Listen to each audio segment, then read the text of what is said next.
we're not there yet for the mental health framework at all levels. It's only when there's a problem and we're not at the point of always having someone readily there to help optimize or intervene when needed. Hi everyone, my name is Dr. Pete Olusoga and this is 80% Mental, the podcast all about the psychology of sport and performance. Or at least it was, because this series I'm going to veer off a little bit and talk a bit more about the psychology of exercise, health and well-being, and how we can apply some of that knowledge to our everyday lives. And guess what? I've gone and recruited a co-host, which is very, very exciting. So joining me to help ask the questions, probe our guests, and generally cause trouble is the one and only Dr. Leah Washington. Leah, how on earth are you? I'm so good right now. I'm feeling very mentally well. Fantastic. You just told me you had about 3 hours sleep because you've been up marking papers all night. It's, it's the end of the semester and everything got done. And everything got done. So I have about 1.5 brain cells today. So we're doing it. We're here. We're making it happen. Well, I'm so looking forward to doing some recording with you this series. The time difference is a little bit prohibitive, but hopefully I'll have you with me for a good few episodes, and I can't wait. Hell yeah. Anyway, this episode, we're going to focus in on mental health and exercise, how and why movement can be important for our mental health, but also why it might not be as simple as just moving more. And as usual, we've got an expert guest to help us navigate this topic. So without further ado, I am really, really pleased to welcome Dr. Hillary Cauthen to the podcast. Hi, thank you so much for having me. Fantastic. I can't wait to sort of talk to you a little bit about this topic. So by way of introduction, Dr. Cauthen is a sports psychologist with more than 15 years experience, known for her work in the field of mental health and well-being. And Dr. Cauthen's also worked extensively with both collegiate and professional athletes all across the USA. So I'm really, really pleased to have you here. Thank you. We'll just dive straight in then, because this episode, like I said, it's all about mental health and exercise. And I think we should probably start with the first part of that first and talk a little bit about the concepts of mental health, mental illness, some of the other terms that get thrown around like well-being and wellness. There's often a bit of confusion, I think, around some of those terms. And I spoke with Dr. Paul Gorczynski and Dr. Shakiba Moghadam about this way back in series 2. But I'm really interested to hear how you pull apart some of these terms. Yeah, I really like to say work on this continuum of care. This is kind of the model and the framework that mental health is our health. We all have it, very similar to physical health. And so I kind of work on the mental illness side of things all the way through to the mental wellness. And so it's really kind of understanding where someone's coming in their mental health components. Are they suffering with symptomology that maybe is like a cold and we need a brief intervention? Or is it leaning more towards like a flu or a disease or an illness that we need to know that there's a clinical diagnosis and we need to treat that differently, and then aid them back into a healthy framework. And then on the other side, it's really working towards preventative care, allowing them to thrive and learn tools that can help them optimize their mental health and well-being and really be optimal in any performance domain that they're going into. Okay, awesome. You mentioned thriving there. And I just wonder if you could sort of peel back the layers a little bit. Talk to me a little bit more about maybe some of the components of mental health. Yeah, I think when we look at it's the way we think, right? How our thoughts are processing, that leads us into how we're feeling. So I always look at the head and the heart, and then that allows our body to respond to those things as well. And they're all interconnected. Whatever stimulus is providing us to the environment, right? We're going to think about it, feel things, and then we're going to react a certain way. Or maybe we have a behavioral component that then leads us to driving our thoughts and our feelings. And so it's really understanding where that person, individual is, and do we need to work on reteaching how they think and change their neurocognitive frameworks and the processes? Do we help them manage and respond and cope, effectively with their emotions and learn how emotional regulation is so essential to us? And then ultimately movement comes into all of that, right? If we have stress and tension in our body, we're not going to be able to execute any movement we want to have. And when we can integrate the somatic components, we can get a healthier lifestyle. Yeah, I think the somatic components are to me, some of the most important things, because especially in our work with athletes, right? Like that's the thing that they sort of gravitate towards the most, is that's what they present with. And, when I talk about, with my clients or my students of like, you can have physical symptoms to psychological states of being, and you can have psychological symptoms to a physical state of being. And so to me, like, there is no mental health, there is no physical health. It's all one big circle, right? Yeah, it's just health. And so many of us like put this idea of mental health like in this separate category. And even though like intuitively we know we feel worse when we feel worse, right? On both sides of the spectrum. So I really like your sort of analogy of like, is this a cold, am I just like sort of like life is a little bit harder right now than it should be? Or is this like really a more clinical, like, do we need to escalate the intervention? Exactly.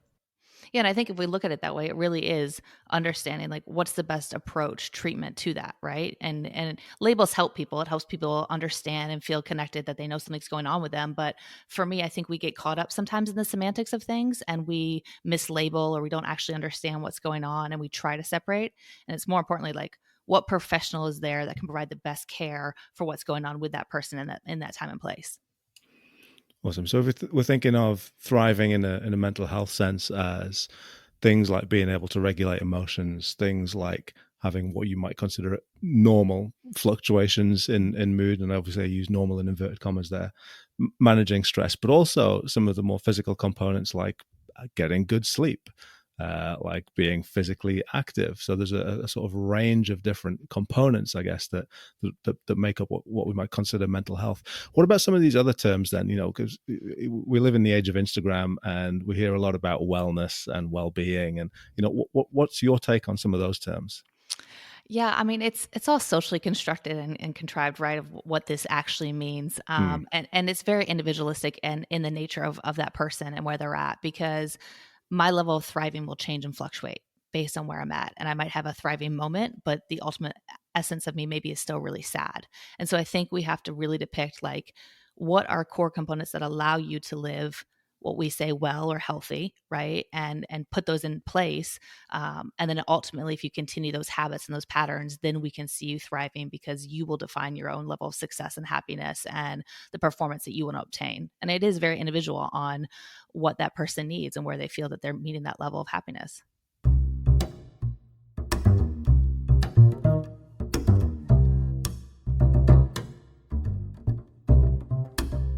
What do you think about conversations around mental health? Because we've seen a change, I suppose, in the ease with which people talk about mental health. How do you feel that it's changed over the last sort of 5 to 10 years? What's your take? It's interesting. If you asked me 3 years ago, I probably would have been jumping for joy with the amount of conversations we're having about mental health and it getting out there. This definitely, like, I get on my little pedestal of education and I get frustrated around some conversations around mental health because it's tricky and there is stigma around mental illness. But we talk about mental health being mental illness and they're not the same. And it's really important to differentiate that.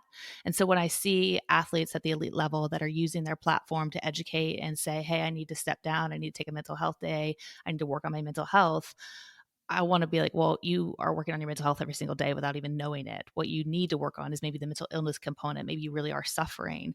And so I think we still are at the forefront of actual education and conversations and utilizing this, not so much as a way of, it's like an injury sometimes, right? The athletes will say I need to step away like it's an injury, but it's still such a, oh my word. And then we praise them for, seeing that they did this. But there's a lot of judgment on both sides of, why are they doing this? They should be competing versus this is the best thing that they did for themselves and they're a role model.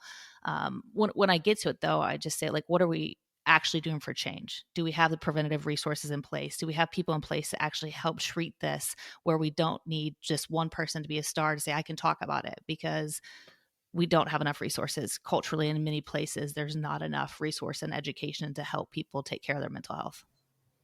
I think also there's a really important thing to differentiate in that, and I've seen this in a lot of my collegiate athletes as well, is that I think we are much better now at recognizing when we are in distress, that we're able to label some of those emotions a little bit better. I think there's like a lot of the education has been, is this around anxiety? Is this around some depression? Or is this around, whatever? But what we don't have, which is like sort of part two, I think, is the coping skills to handle that. And so I think, a lot of those like, oh, all we talk about is like everybody's anxious and all this, stuff. It's like, I think we're just better at recognizing it. I think people were always anxious. There's been mental illness and mental, psychological distress since the dawn of time. But I think we are much better talking about it in those words. I think we don't quite have that ability to do the same with around coping skills and resiliency and sort of like that secondary part of it. So we're recognizing it, that it's there. And I think now the next part of it is going to be like, okay, let's do the intervention and think about like, how can we look at mental health as not just the absence of distress, right? And how can we look at mental health as, like we've talked about before, as more of a thriving and more of a positive statement? Yeah, I think to your point, even when you're talking about the collegiate setting, like we still prescribe like how many days can you take off for your mental health? And I have some college athletes that I work with that they're allowed like 1 to 3 days a semester that they can ask their team if they can get a break for mental health. And I'm like, yeah, can you schedule your anxiety? That'd be super great. Like, how do we know that today's right like, on that. How do we know? Like, it just, to me, I'm like, okay, we still got a lot of work to do because it's bananas. Yeah. So you mentioned the kind of prevalence of athletes and I guess kind of celebrities more generally talking about their mental health. How does that really impact on how we think about our mental health? Are there any potential issues with this? Is more talk always better?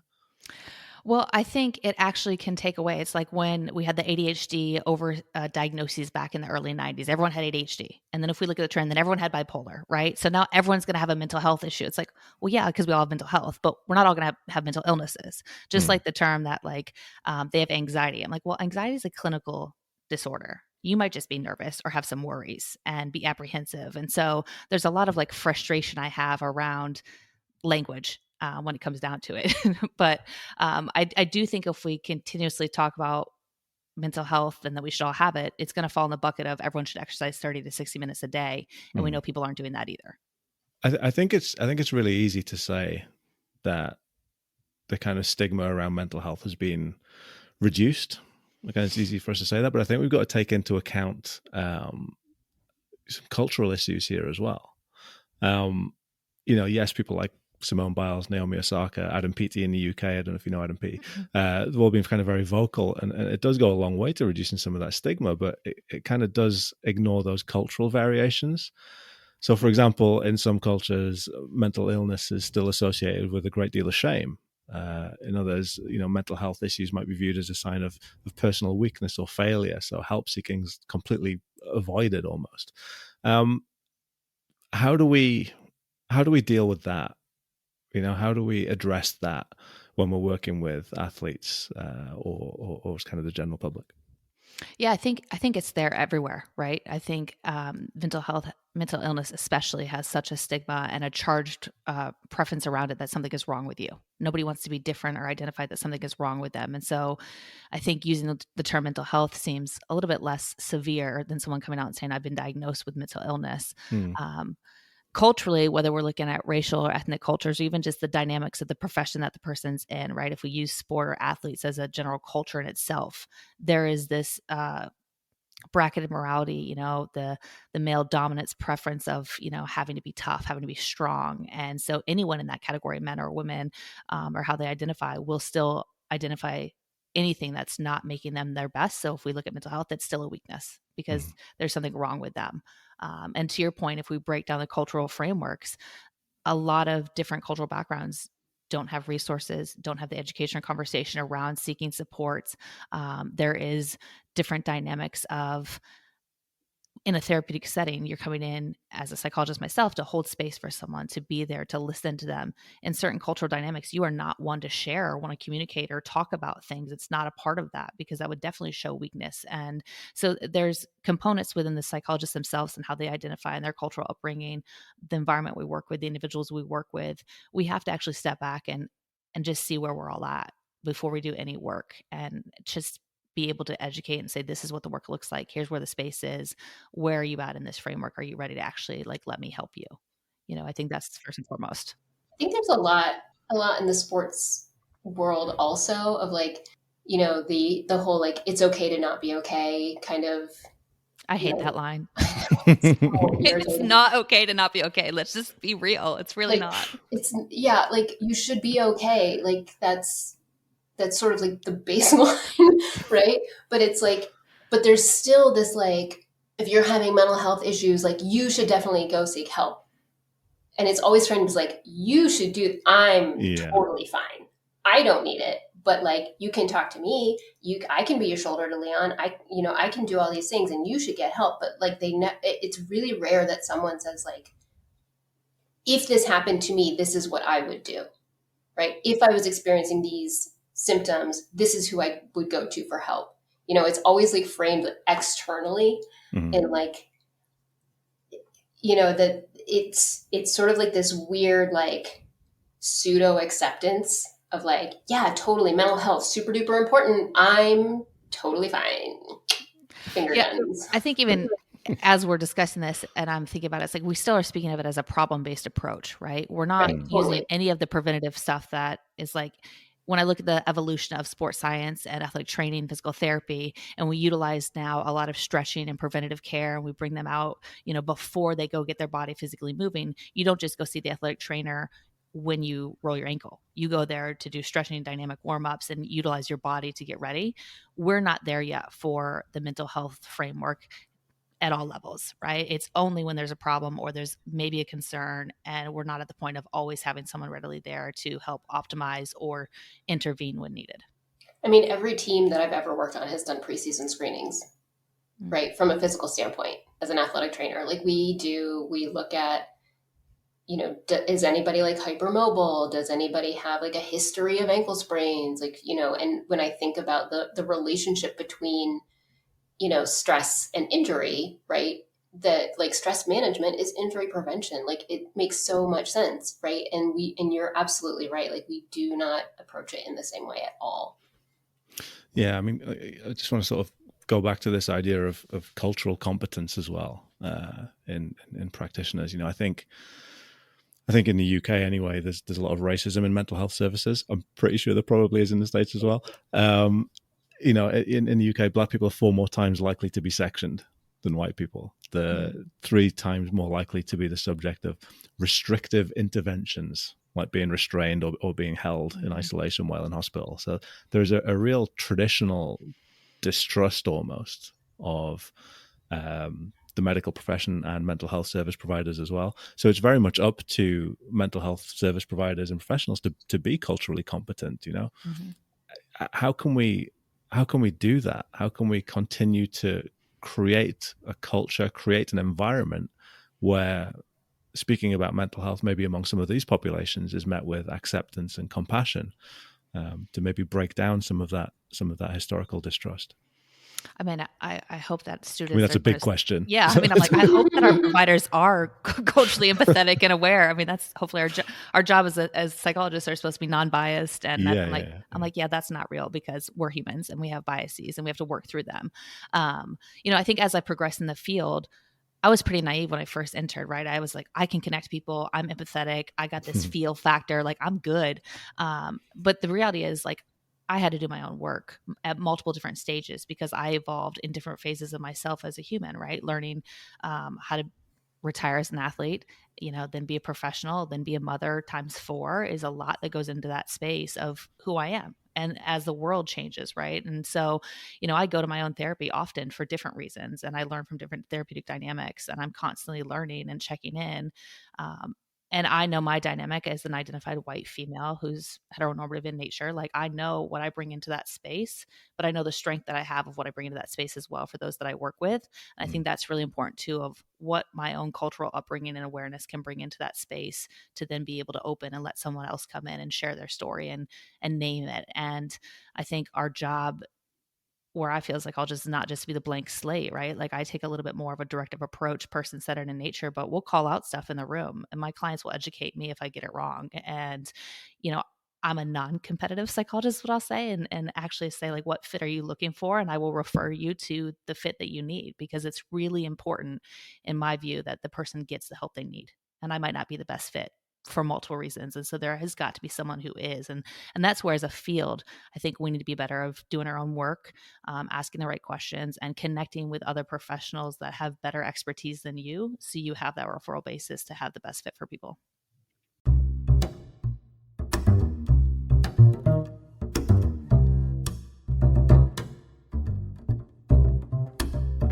This is the 80% Mental podcast. I'm here with my brand new co-host, Dr. Leah Washington, and my guest, Dr. Hillary Cauthen, and we're talking about mental health and exercise. Don't forget to listen and subscribe at 80percentmental.com, or you can follow us on Twitter at EPM Podcast or on Instagram at 80percentmental.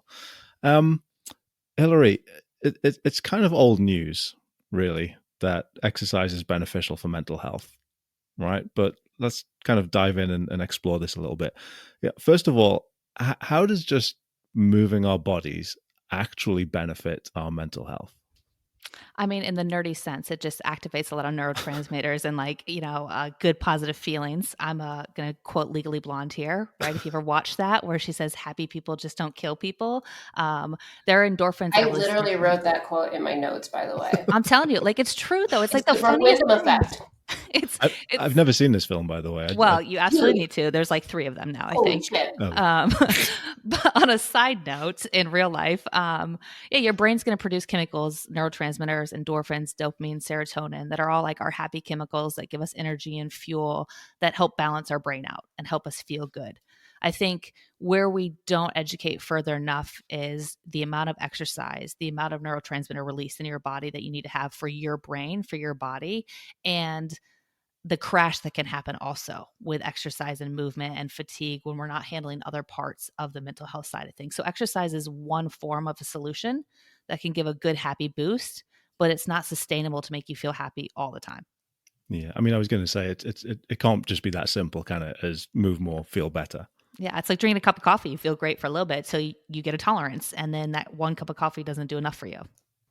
And I think it's also like, we have to really think about like exercise and mood versus exercise and mental health, right? Mm-hmm. Like you see these like memes all the time of like, you don't need medication, you don't need therapy, you just need some sneakers and some sunshine. And I'm like, literally go fuck yourself. Like, what are you talking about? Like, yes, we know like if you move more, you will feel better. It is not by in and of itself an intervention. It is part of a larger solution, right? To, if it doesn't do you any good to go for a hike if you can't get out of bed, mm-hmm. right? Like if you can't get out your door, if you can't put pants on, like telling somebody to go for a walk is like a non-starter, right? And so we have to really think about it in terms of like, when we say like, yes, exercise is absolutely good for you, you should be doing it for all kinds of reasons. It is a part of a broader holistic intervention process. And, it's a recursive thing too, right? Like you feel a little bit better. Maybe you can go outside and go for a walk, or maybe you can move around a little bit, and then that'll help you feel better and that'll help you do more things. And it's sort of like, sort of a more victorious cycle instead of a vicious cycle. But, we kind of have to make sure that we aren't just dismissing one intervention for the other intervention, right? Yeah, I mean, I was going to say, again, I go back to the rise of the Instagram wellness influencer, and the presenting exercise as a sort of panacea, as a replacement for therapy sometimes. And I'm not even kidding. Literally just yesterday, I saw someone on Instagram claiming that rubbing ice on your face could get rid of depression. Like, what is that? What is that supposed to accomplish? I mean, it just makes your face cold, right? Just makes you numb, right? I mean, you don't show emotion. It's just, an avoidance strategy. Botox works for that too. Even thinking about this, like the irony of how we're saying if physical movement will help you feel happier, mm-hmm. then all the people I work with that are athletes that are constantly moving their body for their job or for a large They should component of be it. Like fucking they just should euphoric. be happy all the time. And I'm like, well, sorry, your job is to move your body and you're doing really great. You're still sad when you leave that court. Like, let's talk about it. Yeah. So, I mean, given some of these caveats, then, like what's the research telling us about movement and exercise and mental health? We talked about, obviously the dose depends on the individual, and there's lots of things to consider here. But what's the research telling us about the links between exercise and mental health? How much should we be doing? I mean, absolutely you should be moving your body every day, right? And how you choose the form of exercise is really important. I think we need to break down and say that there's different exercises that can decrease the anxiety, decrease depression, that can allow you to connect somatically with your body. So going out for a walk and being mindful and just moving your body for walking, you're going to be able to find more clarity, creativity, and confidence when you calm back down, right? Running as well can release a lot of positive emotions. When we look at yoga, it's one of the best that we look for trauma-informed care, right? And somatic work within yoga, because you're connecting to your body and you're releasing the tension and the stress that can sometimes really pivotally allow someone to emotionally feel something different because they didn't know they were holding it in their body. So there are a lot of benefits that connect, but it always goes back to the mind and body. And when we're exercising, I would just say get out and do anything that you're comfortable with at that moment. And 10 minutes is better than nothing, right? And that can be a lot for some people, is getting out and going for a walk for 10 minutes. And I say, just do something, right? To allow the release to change the habit until you can find what is the appropriate release for yourself physically. And it always has to be movement with intention, right? There's purposeful intention behind it of why you're doing something. One of the common phrases we'll talk about is, are you running away from an emotion? Are you running towards an emotion? And we want people eventually to run towards what they want to feel like versus running away from the feelings that they're having. Tell me a bit more about that. What do you mean by that? Yeah. So if you have an individual that is struggling through maybe a grief, loss, bereavement, assault, anything, any emotional charged energy, and they are using exercise, let's say running, to not feel that, to avoid those feelings, right? So they just run forever and they don't have to feel it, and they get a different feeling after running. I'll say, okay, you feel something different now, but at some point we actually have to run towards the feeling we want to have and identify that and work through that. And so I incorporate a lot of other interventions like journaling, reflective writing, mindfulness practice afterwards, so they can sit with that emotional component than just using exercise to just get all your energy out and then be done. What's your exercise of choice? Okay, so I'm recently on a new training plan. I used to be a runner. I was a collegiate runner. That was my thing forever. Mm-hmm. I don't know if you're familiar with Orange Theory. It's total orange Kool-Aid here in the States. They do have it internationally as well. It's a HIIT workout. So I do that at least 5 to 6 times a week. And then I do some heavy lifting twice a week that I just started because I'm emotionally trying to just get it all out and feel and make some changes in my body. So I've been lifting heavy recently. I'm all for weightlifting. To your point before, what you're saying is like so individualized of like, I get asked all the time, like, what is the best exercise I could do? Like, what should I be doing? And I'm like, well, what are you gonna do? Mm-hmm. Like, you could tell me to go for a run and I will walk into the ocean. Like, there's nothing I want to do less than go for a run. Mm. So when I sit there and I'm like, well, I mean, what do you like? Mm-hmm. Start there. Yeah. Because it kind of doesn't even matter. I know what I like, and I like to lift heavy things off the ground and put them down again. Right? Over and over again, right? Over and over and over again. But I know some people who look at me like I've got 4 heads when I say that. But like, my partner is a runner and he goes out for like an 8K, and I'm like, why would you do that to yourself? That seems miserable, And so it's like, yeah, you could tell me to go for a run 75 times a day. And I'm like, that's literally never going to happen. Mm. Yeah. And I think exercise in general, it's like people exercise adherence, they'll drop out if they don't feel like they fit in, that they don't look the part. That's why it's so important to have social accountability, have someone who's there with you who can help you be accountable and take a little bit of that anxiety out of it when you walk into the room and begin the exercise. Yeah. I mean, I was going to ask you, what are some of the kind of major barriers that you see, when we're trying to encourage people to move more? And like you said, it doesn't have to necessarily be exercise in the traditional sense of lifting weights or going for a run. But what are some of the barriers that you see? And, how can we maybe, again, different for different people, but how might you start encouraging people to break down some of those barriers to becoming more active? Yeah. The first they're going to tell me is like, they don't have the time, or maybe financially they don't have the resources to do it. And so I'm like, let's get creative, right? Like it doesn't take much. You can do jumping jacks in your living room, right? Like you can, if you have internet access, you can look up tons of yoga and interventions on YouTube, right? There's so many different resources now readily available when we kind of want to look for them. But the first is just saying, how can this fit into their schedule where they're not adding to it and it's more stress and pressure? It has to be something that just naturally fits in, and finding a way that we can work through that. I find also that the concept of soreness is a real barrier for a lot of people if they've never done exercise before. That, when they're not used to, like, a lot of athletes are really used to feeling uncomfortable, and they're used to being sore, and they even frame soreness as like a positive, right? Oh, I did something, I accomplished something, like, yeah, I feel like it's a good pain, right? And I mean, I'm not gonna lie, I do that. Yeah, I was like, that was me this morning. So I was like, yeah, I feel good. Always. I'm like, yes. Like if I'm not sore, I'm like, oh, that was a waste of time. Yeah. But if you've got somebody who's never exercised before and we're trying to get them started, then they're going to be like, why on earth would you do this to yourself? This is miserable.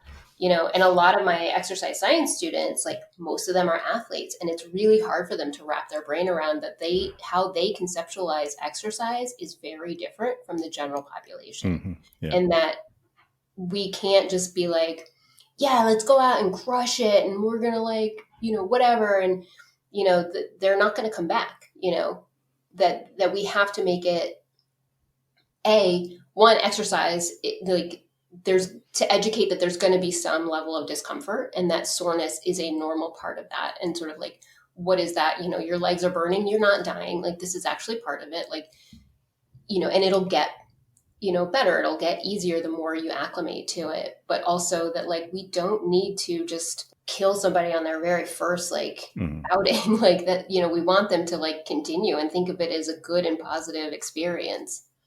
Well, that's why I think when I talk about mental health, I use movement instead of exercise, because movement is just moving your body and moving feelings throughout and getting our brains thinking differently. I think with exercise, and especially I find with a lot of my athletes or ex-athletes, right, the retired ones like myself, in general, right, fear of failure and fear of evaluation are the two components that impact our performance the most. And when I think about returning to exercise when you were an athlete, you don't like to fail, and it's really hard, and your mental health will be impacted. Like, it's really hard for me to try new training things because I'm like, God dang it, I used to be really good, and this really sucks right now. And like, I hate that feeling. I hate it. No one likes to fail. And so it's a struggle, I think, for people when they're moving their body, they're doing new things because they're already emotionally struggling with other things. And then you put them to do something different, and change is hard. And then they're like, oh, but I'm failing. This sucks. Well, and it's also like, you probably went through something similar to that I did. I was like, what's the point?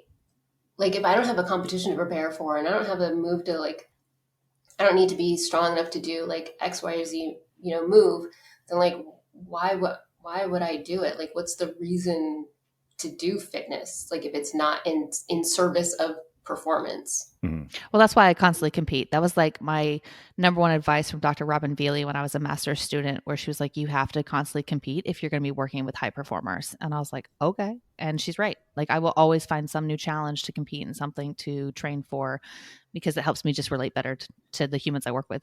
Yeah. I feel like I still haven't quite gotten out of that competitive mindset yet. I try to, but again, when I'm in the gym, I'm still in that kind of real competitive mode. But a friend of mine, Dave Hembrough, big shout out to Dave Hembrough, runs a company called Metal. It's like lots of different strength training programs, and one of the programs is called Mindfully Strong, and it's combining strength training with mindfulness. And one of the things that he always says, which I really like, is that after going through this program, after going through one of these sessions, it shouldn't feel like you've tried to absolutely beast yourself on the weights. It should feel like you've had a nice warm bath. And I always really like that. It's like, that's the outcome I'm looking for. It should feel like I've had a bath. I personally can't. Warm bath. That's good. I mean, I can't. I search for the DOMs. I can't help it. But I'm very aware that that's not very healthy. So. Right. Yeah, just like I'm forced to take rest days and I'm like, oh, rest days are so hard. I'm like, I'm just going to walk for a mile. I'm like, that's not a rest day. It's But actually like not rest. yeah, but I mean, we're speaking about this and kind of giving personal experiences, but this can actually be something of an issue, can't it, for people who are perhaps exercising for wellness, for mental health benefits, yet are kind of constantly searching for that runner's high, or the feeling of coming out of the gym and feeling like you've absolutely beasted yourself. It can be a Yeah, bit of an issue. I think that's the one thing that we don't talk about is like the over exercisers, right? Exercise induced like concern that we have people that, maybe are struggling with eating disorders or having exercise be their only source of fuel. And it's actually an avoidance strategy. It's not a healthy coping mechanism. And so that's why I look at like, are we moving with intention and purpose? And what is the movement doing for you? What is the exercise doing for you? And how do you have other coping sources? Because exercise can actually be pretty maladaptive for some people if that's their sole source and they're not actually ever addressing the emotional concerns that they have going on. I think also, when I've worked some with brand new exercisers, right? And they're kind of looking for exercise to like be this, like, solve a lot of their problems, right? But like, I'm going to look better, my clothes are going to fit better, I'm going to lose weight, I'm going to do all these things. And to recognize that like some of these mood changes, like you're going to feel better, you're going to sleep better, you're going to like, those are the things that are going to happen first.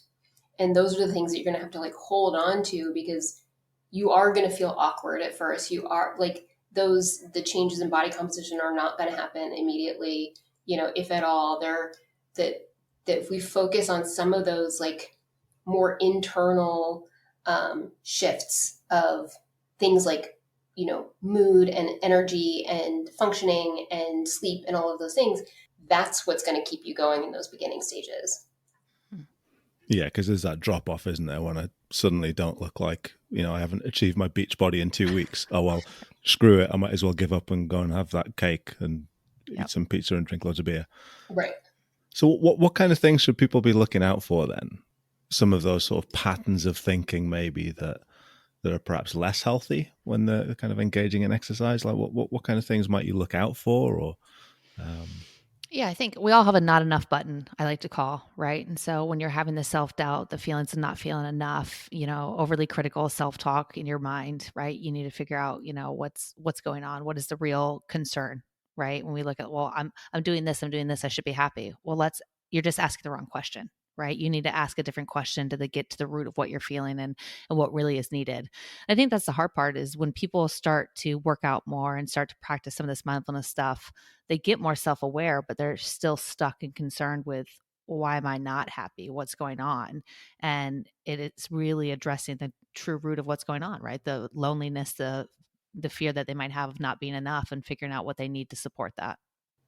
I think also there's the issue of like, in addition to all of the shoulds, right? I should be this, I should be that, I should be, and the externalizing and comparing to others, right? Well, they can do this, why can't I do this? And they look great, why don't I look like that? And sort of like those distorted patterns, and I also think about like the abstinence violation effect, where it's like, if you relapse one time and you skip a workout, then like all hope is lost. And like, you may as well just pack it all in because everything's a failure. Right. And so I see a lot of like that black and white thinking. You're either failing or you're succeeding. And, you're either crushing it or you're like, you should give up.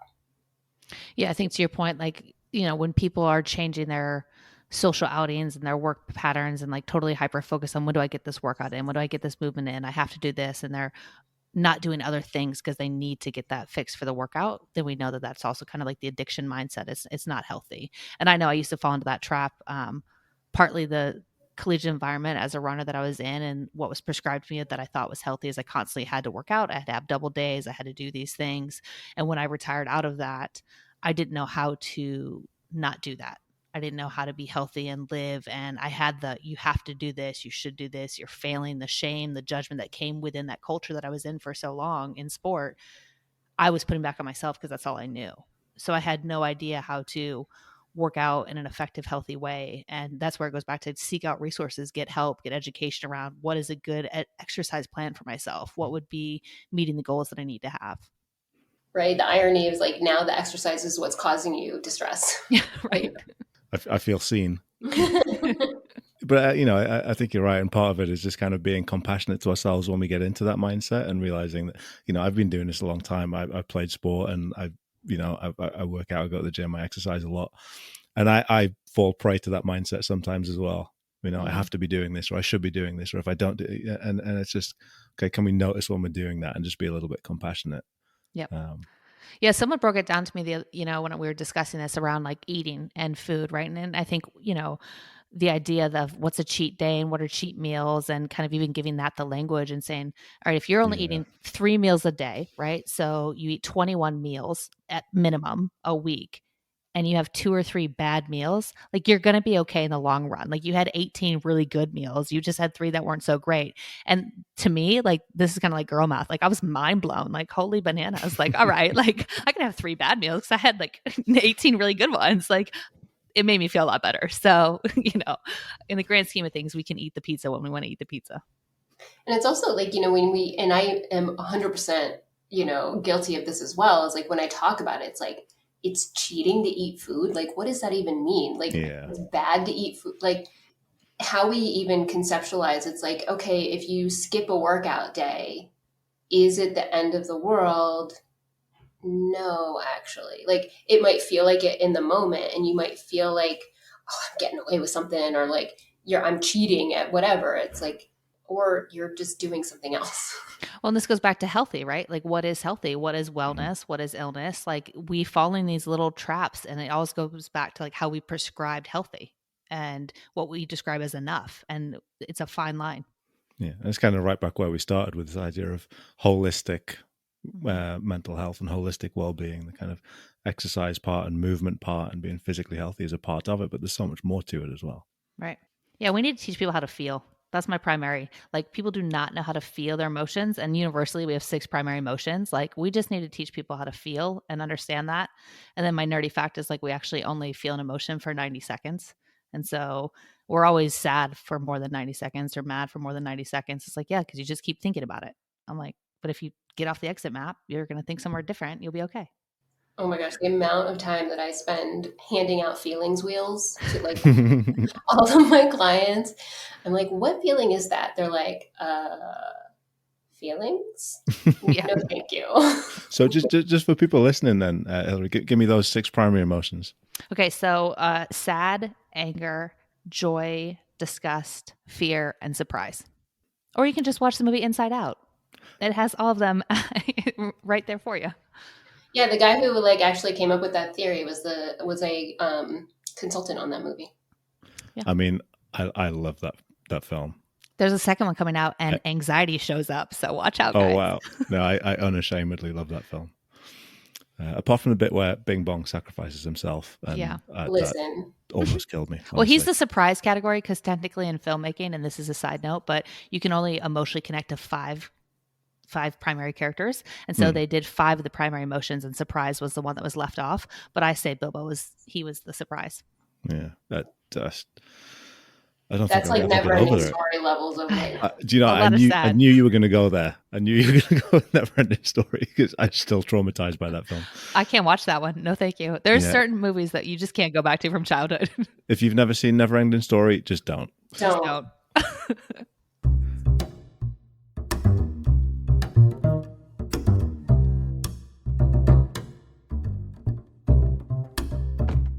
This is the 80% Mental Podcast, and I'm here with co-host Dr. Leah Washington and my guest today, Dr. Hillary Cauthen.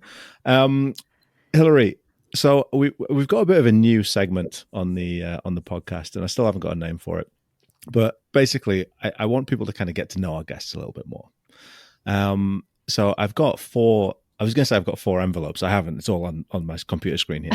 But I've got 4 virtual envelopes. So with different categories of questions, kind of quick fire questions. So we've got, what have we got? We've got deep and meaningful, have you ever, either or the last time. Are you willing to play? Let's do this. Yeah. This is so fun.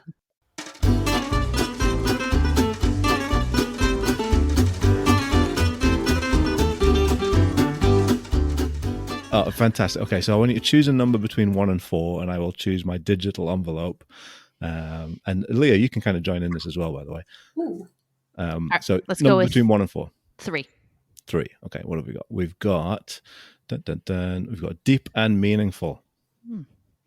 Okay, so quick fire-ish questions, and we'll see what comes up. So we'll start with you then, Hillary. Okay, what's an activity that you just find absolutely not any fun whatsoever? Okay, I have to do this stupid ski machine, and it's horrific. Where you just like pull these ski things down, you go really fast, and I hate it. I hate it every single time.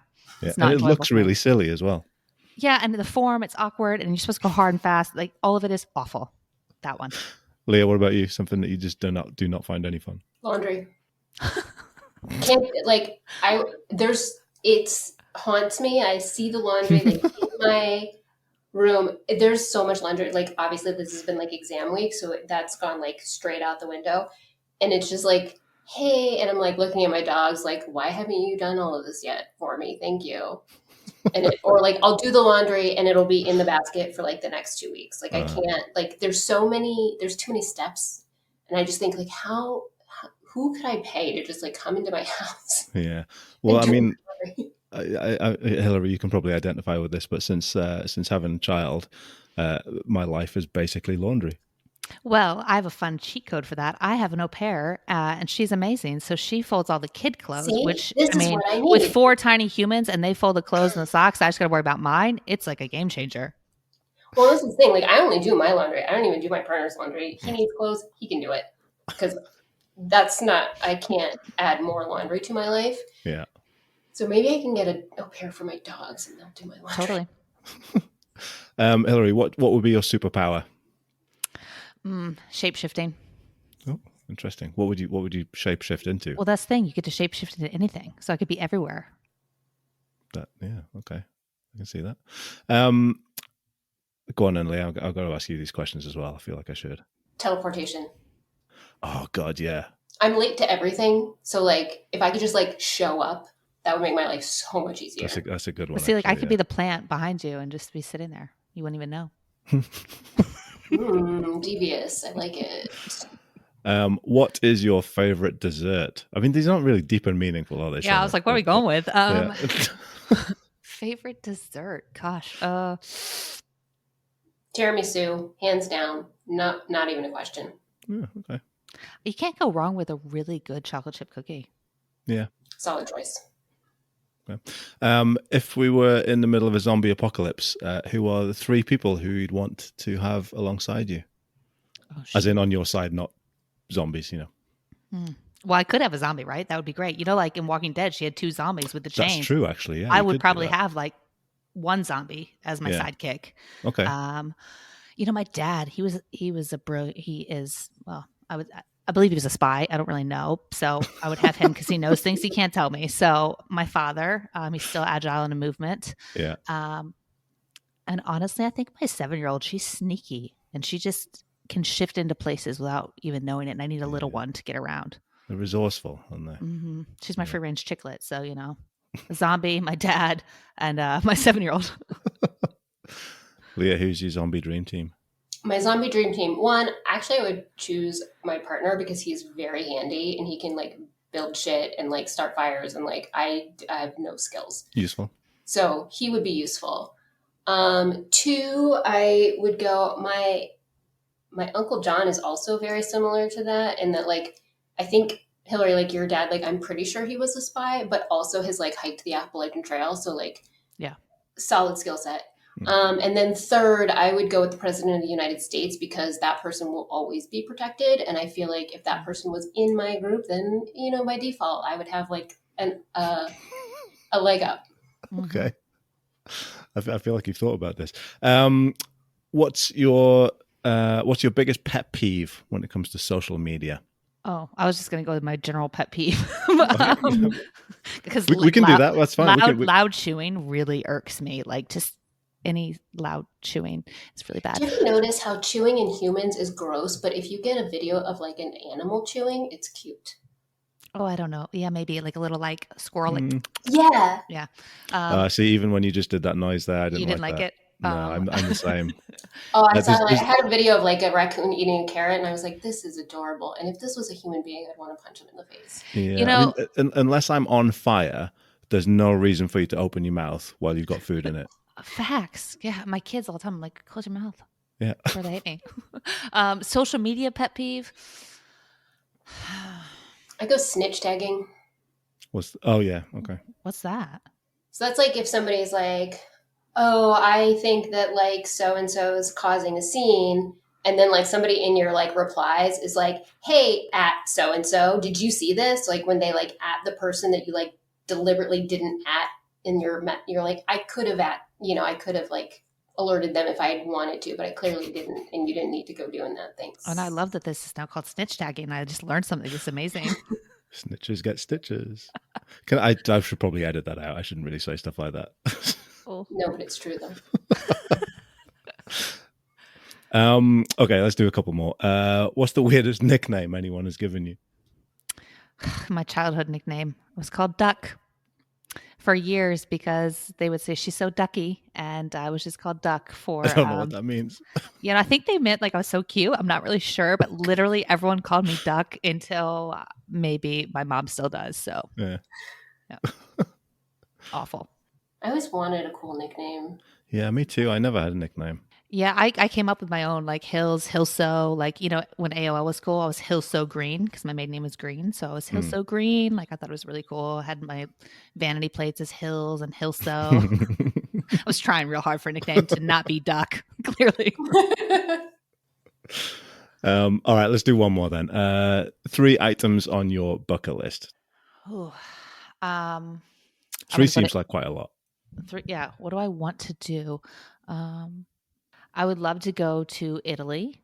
That's for sure a place I want to travel to. I would love to do some crazy mountain hike. I don't know if it's the Appalachian or just some really awesome, cool hike that's like really hard to do.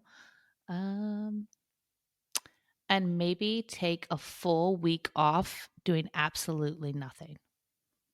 Like literally just like sleep and eat and like no social media, like just with my family and just like chill on the beach by water and literally do nothing for a week. Which is also means no parent, like no parenting, like literally. Right. I mean, I know it sounds like a vacation for people, but like clearly I'm not taking one of those. I fear that I would be completely incapable of doing that. It just sounds so like I would love to just like it sounds like a fantasy. Yeah. Mm-hmm. It's very, very underrated doing nothing. We're in this, like culturally, we're told that we have to be productive all the time. Like if I could go on a 30-day like meditation retreat, like I would love that. I would think that'd be so amazing if I could just go zen out somewhere. But I couldn't give myself even a week, let alone 30 days. But that would be cool. Yeah. Go on then, Leah. What's on your bucket list? Go to the Olympics. Because you know how I feel about the Olympics. You love the Olympics more than it's natural for anybody to love anything. That's fair. I think I would like to sew a quilt. Okay. Okay, yeah. I just think it would be cool. I said Italy, which is like I probably could do that, so it's not really I mean, it's better than sewing a quilt. I mean, go fuck yourself. I think sewing a quilt would be rad. Things you want to do before you die. Oh yeah, go to Italy. Okay, yeah, sew a quilt. Not so much. I feel like it's something like I think I would want to do, and I'm like the question like, would I ever get to do it? I don't know. This is maybe my sort of like, would I take a week to do nothing? Like, could I dedicate the time to actually learn how to sew a quilt? I don't know. I think it would be fun. Don't yuck my yum. I mean, I might edit this bit because this is like 2 minutes of talking about a quilt. So we'll see. And I don't know if I have a third thing. I feel like you challenged us on this and we're really lame because I'm like, shoot, like either humble brag, I'm living a pretty cool life, or I don't have any cool bucket list items. Like I don't want to jump out of a plane. Like, yeah, I mean, maybe 3 was a stretch. Maybe 3 was a stretch. We can leave it at 2. Leah, you can think of one because you're gonna be back on anyway. So I'll pick you up on that one. That's fair. So that was it. That was our new segment that I still haven't. I mean, it's not even a new segment. I've been doing this for probably about a year now. Just haven't thought of a name for it. But we've got a cool theme tune now.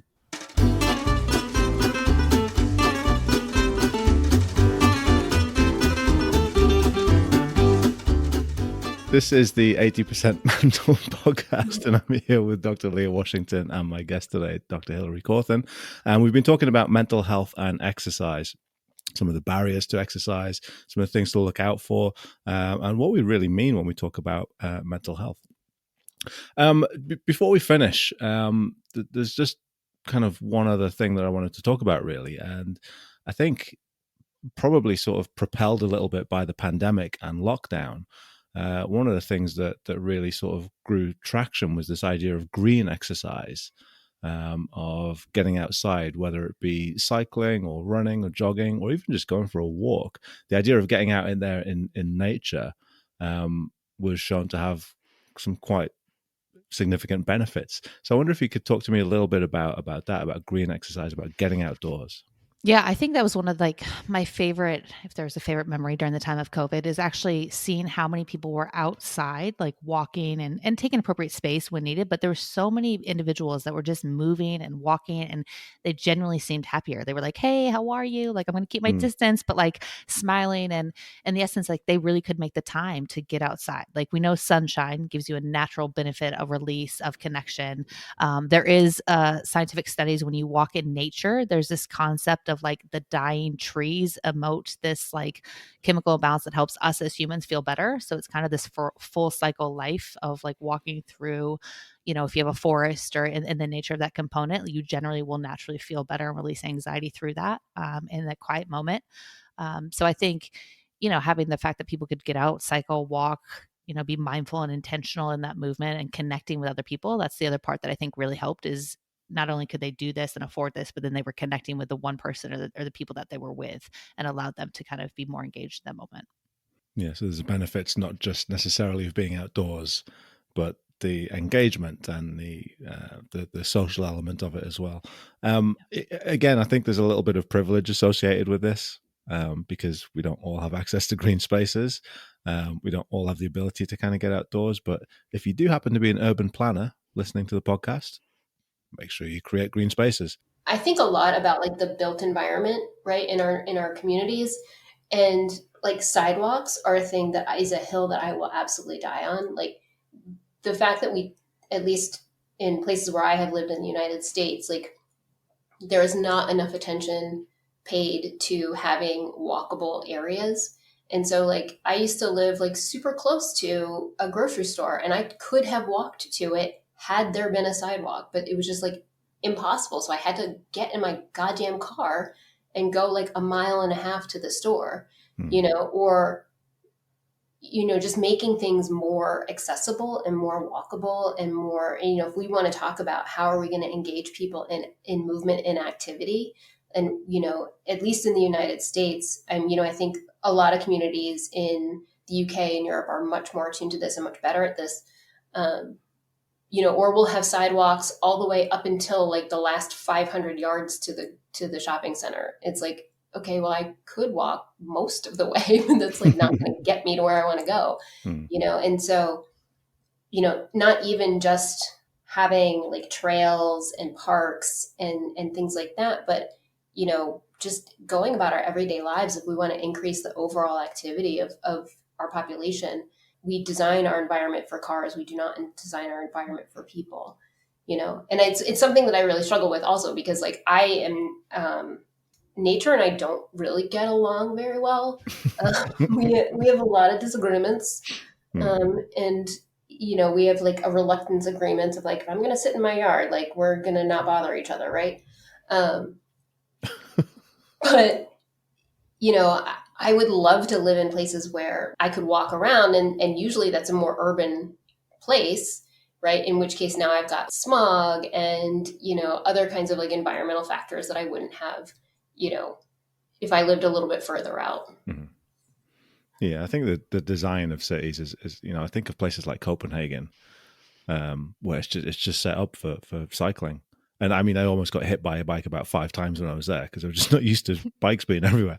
But, I think of cities like that, and it's making it easier for people to access those spaces. But Hillary, I was exactly the same as you. I remember during the lockdowns, just that, walking around for my 1 hour of state mandated exercise.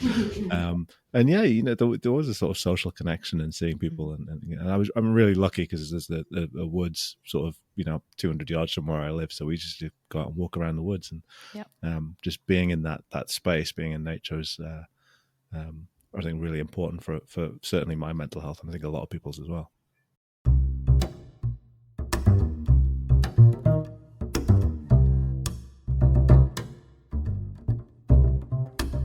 So Hillary, last word to you then. I believe you have a book out. Is that right? Yeah, I just wrote a book. It's it's on Amazon and Barnes and Nobles if you want the paperback, and it just came out on Audible, iTunes, and what's the other one?